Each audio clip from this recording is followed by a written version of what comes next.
Thanks for joining us on Arc Salt Lake. I'm Brian Schnee. It is Friday evening on February 21st. Tonight we're taking a look at how the cuts at the IRS could impact your tax returns. The cuts to both the IRS and the National Park Service with Utah Congressman Mike Kennedy. A little bit later, parents say they're frustrated with a school district for charging fees when students are late. But first, we begin with those IRS impacts. After thousands were laid off, we're taking a closer look at how your tax return processing could be affected. Krista McPeak spoke with a tax professional, and she shares how your money could be affected. I don't need it like I used to need it, but I think my kids would need it. Brent Cook is retired now, so he isn't too concerned about taxes. I am very concerned that the IRS have laid off people and they're without jobs. I'm not overly concerned. They're going to have to pay me back sooner or later. But according to tax professional Michelle Rankin, there are those who rely on their refunds. With recent layoffs at the IRS, she gave us some insight. It's tax season. Is this a busy time for them? Yes, this is their busiest time. They usually hire seasonal workers to come in and help with just the volume of questions they get. Rankin says that maybe try to avoid filing your taxes on a piece of paper. She says filing online is the best way to go. If you paper file, then the IRS agents have to manually input all of that into their systems. She says it's important to double check your tax documents and their accuracy. You're going to want to file online and as simply as possible and as soon as possible. And while each person's tax situation is unique, Rankin says she expects tax policy to be affected down the line. My bigger concern as a tax professional and watching this unfold is not the current year tax season. Well, this week, Heidi Hatch sat down with Congressman Mike Kennedy to discuss a variety of issues. He actually spoke in length on the IRS cuts happening. Here's what he had to say. People that oppose those cuts, my first question to them is, what do you do about a $36 trillion deficit? It's a real issue, and we have to do something about that, and our federal workforce can be a way to work on that. The second thing associated with that is, if nobody can fire these federal workers, then who hires and fires these individuals? And if it's not the executive branch, which is in charge of these individuals, then who hires and fires these people? Because people look to me and they say, well, you're Congress, you should do something about this. And I say, Congress did not hire these people, and we can't fire these people either. So a right sizing of the federal workforce, we see, and this is where Elon Musk's expertise comes in. He tipped Twitter over on its head a few years back, and it's still moving forward pretty effectively as X now, and he cut a major amount of those people. If I could get an 8-month vacation buyout and still have an opportunity for me to look for other work for 8 months and use my skills to go somewhere else, it seems to be a pretty generous buyout. Who can hire and fire these individuals if not the executive branch, which is responsible for many of these hires and fires? Well, Congressman Kennedy also addressed the firings involving the National Park Service, something that a lot of people talk about here in the state of Utah and gets big visitation here. This week, the Trump administration laid off about 1,000 newly hired employees, many of which were on their probationary period or within that time frame of about a year. Congressman Kennedy reiterated how important our national parks are in Utah for tourism and making sure they're adequately staffed. Our national parks are a treasure for us and a treasure for the country. People from all over the world want to come here. Lately, I've heard that Zion National Park had 100 people that were terminated, and it's something that really disturbs me. I want those parks like clockwork. I want them functioning, those bathrooms clean. I want to make sure people can get in and utilize these vast resources. So it's not just in our national parks. We have to look at efficiency cuts to make sure that we're not cutting down to the bone. The reality is that we can. There's ancillary services that some employees are providing, and those people, if they're going to lose their jobs, I'm sorry, but maybe we don't need all of them. But the ones that help our national parks function, absolutely, I'm invested in that. If there are cuts that actually are to the bone because somebody doesn't know our state well, and DOJ has let go some individuals that we needed, I'd work with my state colleagues to make sure that we temporize if we need to fund that immediately so that our visitors have a great experience when they come to our national parks, because this is the only touch of Utah that many people get, and they've planned for months to come here, to go to Zion National Park, to go to Arches and see these beautiful lands. And if they have a bad experience, they'll tell their family and friends back wherever they came from, and they won't ever come back here again. The nice thing about my friends in the legislature, as well as our governor, is we understand that sometimes the nonsense that happens in Washington, D.C., it's not good for us, and it's because either they didn't know or they don't care. And what I would focus on is making sure that we're ready to backstop that, just as we did a few years ago where we stepped in. I don't know how many months we covered that, but we covered that for a while until the federal government got its act together. You can hear Heidi's full information, an interview with Congressman Mike Kennedy in her Take Two podcast. You can find it on your favorite platform or watch on KUTV's YouTube page. Before we move on to our next subject, just received an Amber Alert here in our station, right here on my watch.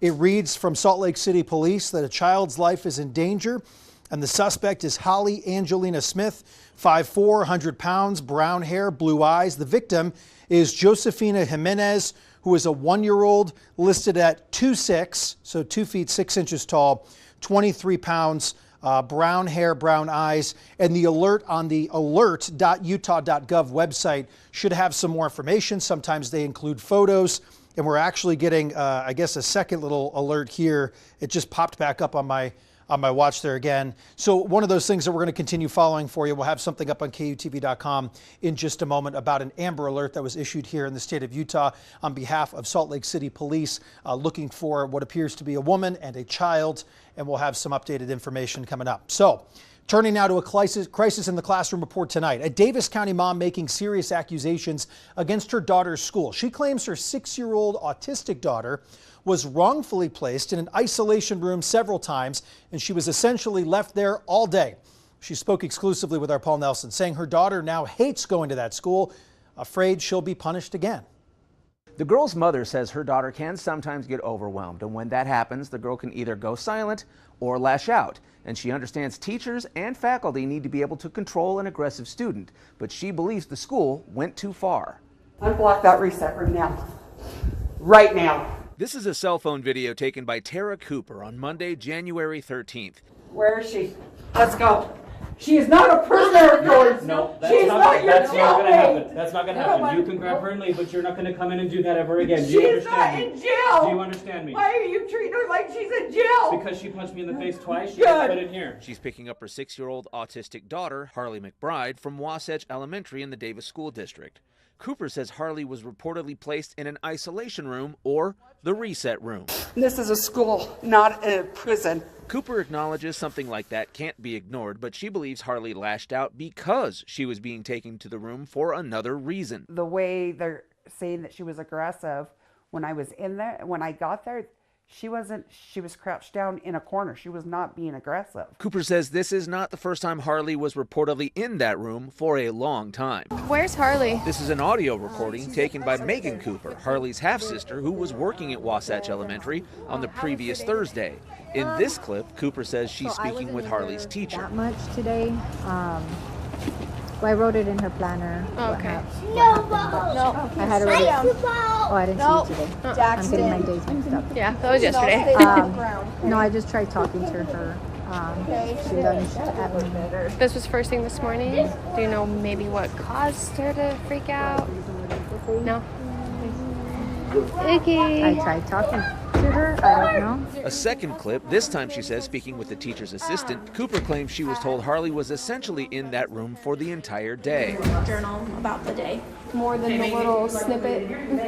I believe so. But I was with her towards the end of the day and we played some games and we did Play-Doh and we did really good, huh?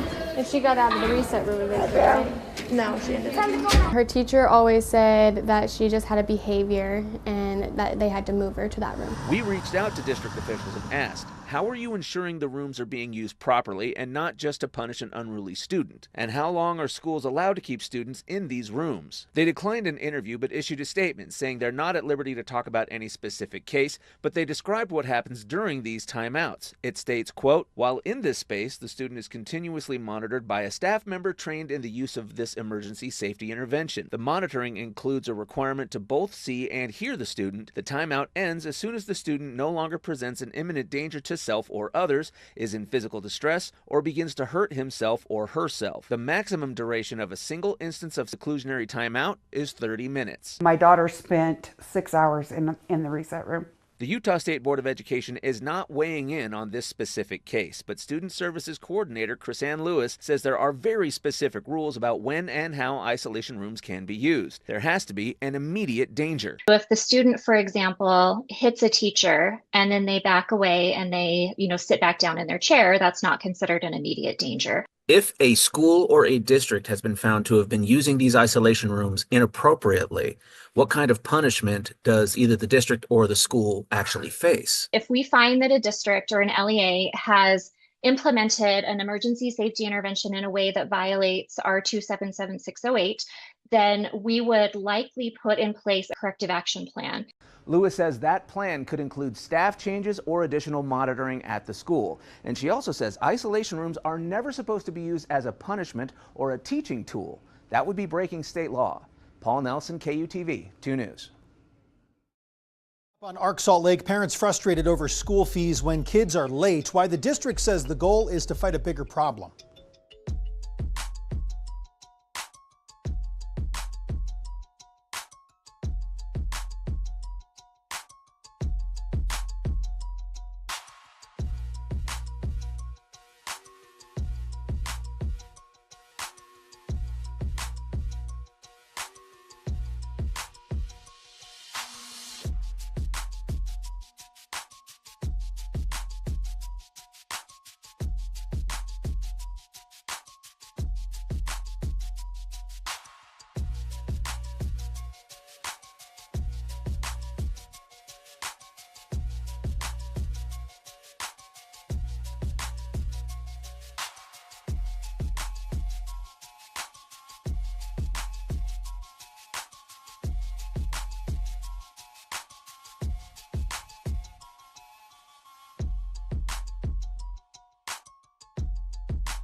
We're following some breaking news for you tonight. Here on your screen, you see an Amber Alert was just issued.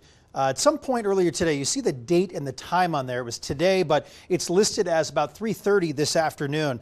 This Amber Alert was issued on behalf of Salt Lake City Police. They say out of the Glendale area, and they're asking for Salt Lake City Police to be the primary contact. If you have any information on the suspect or the victim that you see here, I do know that the pictures are sideways, but here's the information you need to know. They say a child's life is in danger and didn't provide much more specific information other than that, but the suspect is here.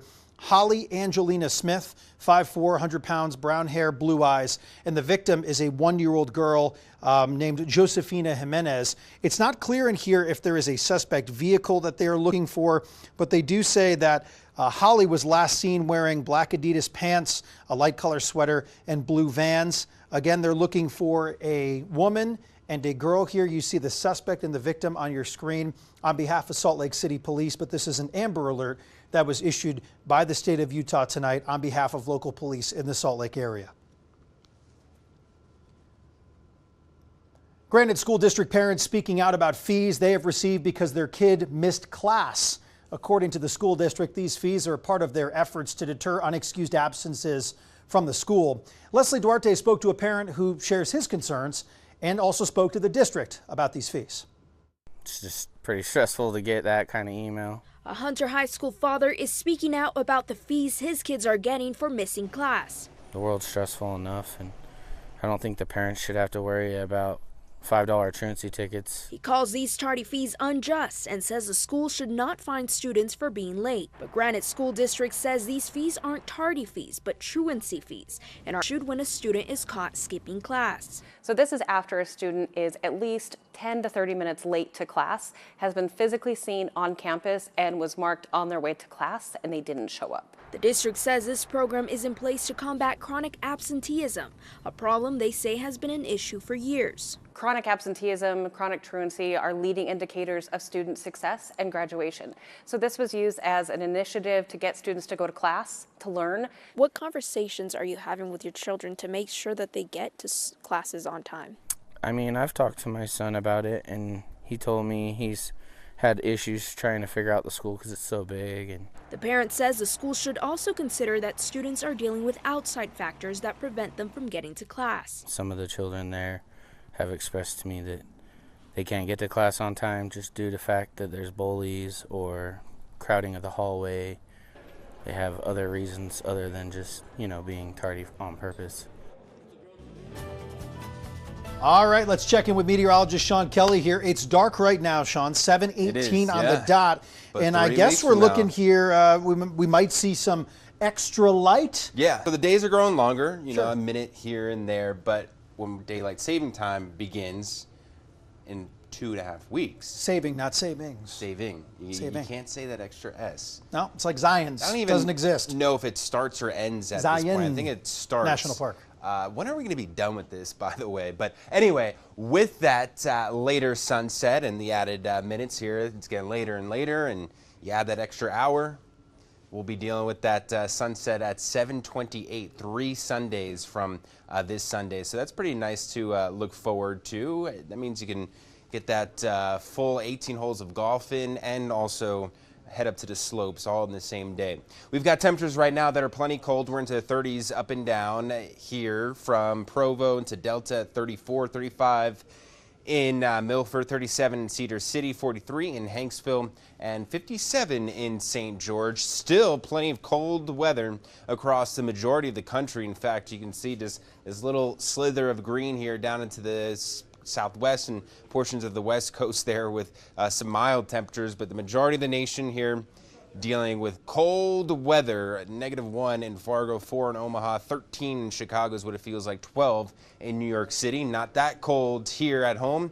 We're dealing with clearing skies and drying conditions after yesterday's storm. We've got cloudier conditions returning for tomorrow morning, then sunshine into the afternoon, and then here comes another storm early Sunday morning up towards the north and west, and we could see a mix of rain and snow for many of the valleys, becoming all snow or staying all snow for the mountains as it slides down towards the south and east. So this latest run actually trending a little bit southern here, a little bit south in that trend. So maybe up and down the Wasatch Front we could see some scattered showers from this. In terms of snowfall amounts, again, this will be mainly a storm for the mountains where we could maybe see a couple inches, especially in the Cottonwood Canyon area into Park City, maybe a coating to an inch there. So we'll watch out for that, including Snow Basin as well.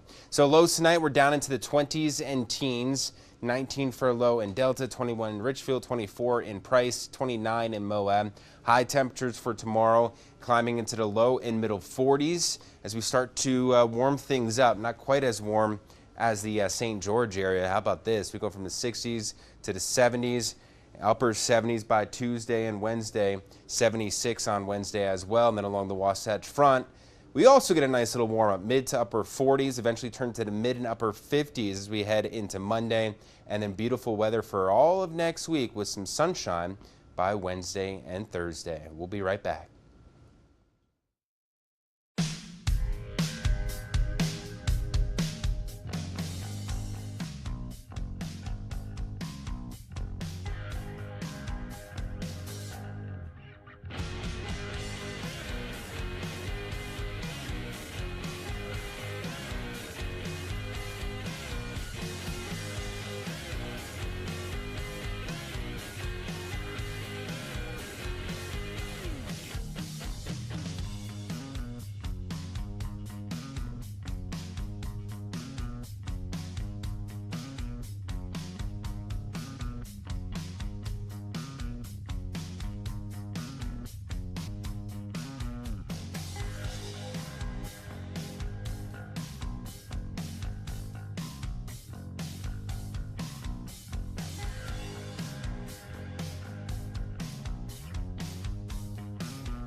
New Zealand has chosen its bug of the year, and it's not the prettiest. No, it is not. It's the NZ velvet worm.